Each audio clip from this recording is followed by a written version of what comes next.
So I thought I'd just jump on here and give a quick Kira update. She is still no better. Yes, we went to Lincoln yesterday.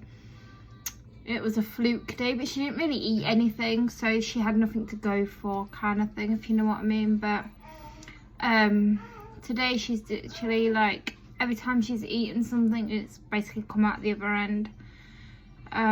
Still no better in herself. Tonight after tea she came out in a rash, but we're not sure if it's like allergic rash or a rash in itself. Go and take her to the hospital A&E so you get checked out. Yeah, I did phone the out of hours GP tonight because I did get concerned, because obviously it's nearly been like 9 days, tomorrow will be 10 days, and she's had like 6 days on Diorolite.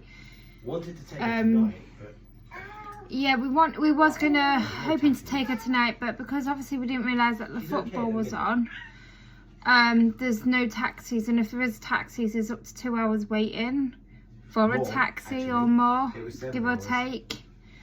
And some taxi companies were just putting the phone down and not even bother like wanting to listen. If you wait 7 hours, you might as well wait till the morning. Yeah, and my friends that I normally text are busy as well. So we have no way of really getting it. It's too dangerous to actually walk there because it's about an hour away from where we are. It's dark and it's icy and it's minus, and that's not good for her either. So I'm going to take her first thing tomorrow morning, like I've got advice to do so. Mama Bear's going to be at her finest, that's for sure, because something's got to happen. Her throughout the night, yeah. So far she's only had 2 wet nappies today, but they're not been like how they normally are. Her nappies are like proper heavy, like proper heavy. She drinks like loads normally. Yeah, but it's not weed, it's just poo. Yeah, it's just poo. Normally, like if we give her one of these, she could drink like 2 of these in a day, along with like a big bottle of water that she normally has, and milk. And at least 3 bottles of milk. Yeah, 3 bottles of milk. 2 of these, well, one of these in a water one, and then some normal just plain water. Some days she gets double. Sometimes she'll drink more, which I've never had a problem with what she drinks. Yeah, she drinks more. But honestly, for the past never enough week now, she's barely drank any of these. I can literally have one and it'll last her like 3 days, which is not her at all. She used to just drink the whole lot and down it. But each time we go to the hospital, they say just go home. I was at the hospital on Wednesday night, and they did run a few little what they call tests, like check her breathing and you mean what they call a 5-minute checkup? Yeah, and then I just got told that she was fine. It was just a viral thing.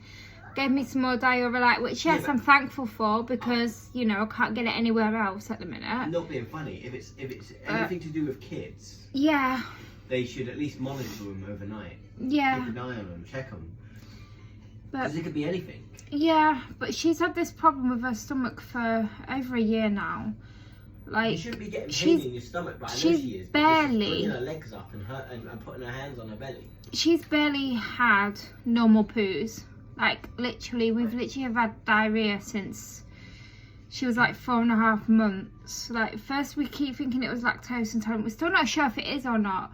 I say she is because that's what my paediatrician told me she is. I would say she's still lactose intolerant. But she's fully not had a full-on, like, blood tests, things like. She's had like the little pricks and things which test for like your diabetes, your sugars, and ketones, I think it is, or something like that. She's still definitely lactose intolerant. It's not that.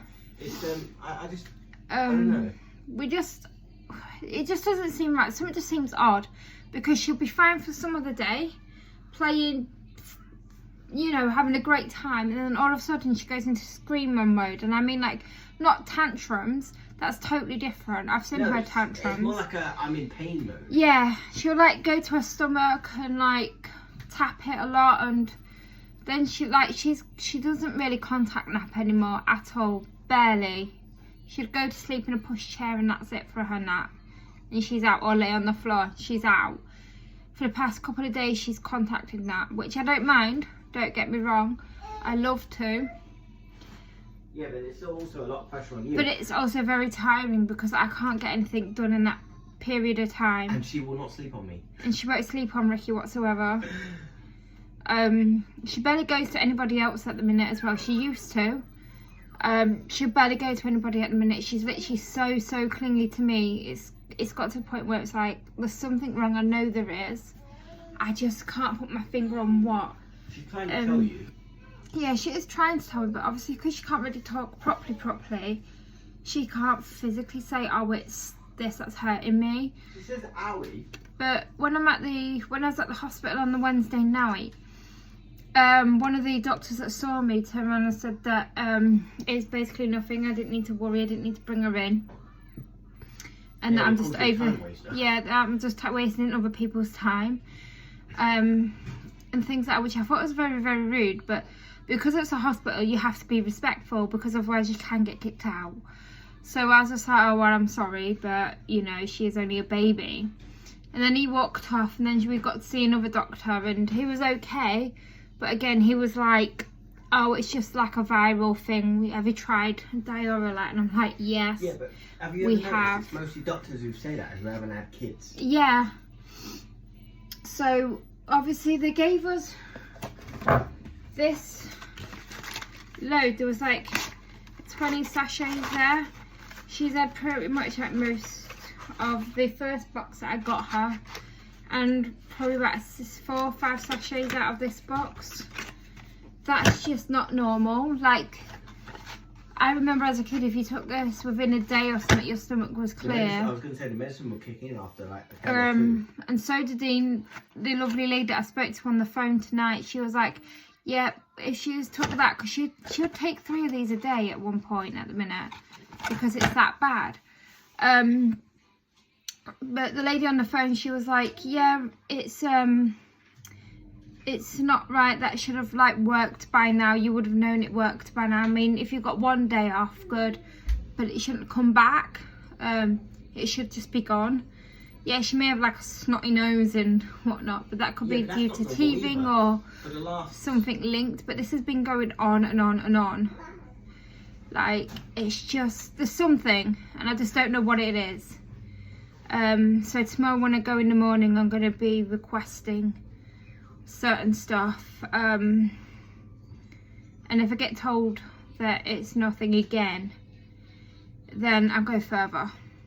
I really would go further, because like, none of my business, but this lady the other night at the hospital, her daughter hadn't been able to go poo either. Well, Kira's had the opposite. She can't stop going. This other little girl couldn't go, and it's been 2.5 weeks and they keep dismissing her. And her mum was like on the phone to her dad, I think, or something, but the little girl was talking to Kira a lot. And her mum was like, well, if I don't get anything sorted tonight, I'm going to Sheffield instead. Like, good for her. If you've got a car and you can drive to Sheffield Children's Hospital, because yes, sure it is meant to be good. Though, but I think it is our hospital in general. Yeah. Because like when he hurt his leg, to give me a scan. They didn't want to like give him an X-ray or anything, because he was able to turn up there. I was able to turn up, yeah, in a taxi. I was limping, I'm not even, I wouldn't even say limping, it was more like I was hopping into the It was just ridiculous. It's been ridiculous. This is like one heck of a journey. Well, they said I sprained it, but I'm pretty sure I broke it, because they still never gave me an X-ray. No, they refused. It's better now, but it doesn't feel the same. It feels a little bit weird. It's just, I think I just dislocated it. I don't know, if you get the right person, I suppose, because there has been a couple of times when I've been with Kira and they've actually done full-on test, like took us to the actual children's hospital to do the tests, which makes sense because she's a child, instead of just doing it in like the main hospital where they've just got like the adult stuff. That's too much work, babe. But yeah, I'm hoping to get some sort of answers tomorrow. If not, I'm just going to have to go back and forth until I do. Until they get fed up of seeing me, that's for sure. It was ever since it's COVID, wasn't it? Yeah. That the hospitals... Our hospitals and doctors are just horrendous. And you can't even get into the doctors. Like, honestly, even before this even got worse for Kira, after 2 days of having an upset stomach, I phoned my doctors at 8:30 in the morning. I was on the phone till like 9:30. And then I'd get told that there's no appointments available for that day. Phone back at 8:30 the next day. And I was like, not even for a child. are you not going to see her? And I was like, oh no, there's no appointments. No, But yeah, every time you've gone into the doctor's, empty. it's pretty much empty. There's been like 2 people in there. So I can't figure it out, like, Sometimes honestly. they're calling people in and those people aren't even there. Yeah, same with the hospital. That was horrendous. That's another thing. They kept calling out all these names and no one was showing up. People had gone home. It's because they got fed up. But waiting. then they're wasting other people's time at the same time. So I can see why they're getting a bit annoyed with that. Don't get me wrong. Why check in if you're just going to leave when you know I always know that there's going to be a waiting time. Like tomorrow morning I could get there dead on 7 o'clock in the morning. Maybe it's because And there could still be a 7-hour wait. I understand that because there is obviously other people that might be more important. Like you, if you know what I mean. But well, I don't know. I've seen people go before other people who have had really minor injuries, and yet one person was like proper. Like I mean, I'm not exaggerating. I mean, their head was full on bleeding. They had a towel wrapped around it and everything. It was a white towel, and you could tell how much blood it had because it near enough was red. So it was disgusting how they made him wait. That's Princess of Diana Wales Hospital for you. Not much better than other hospitals, I don't think.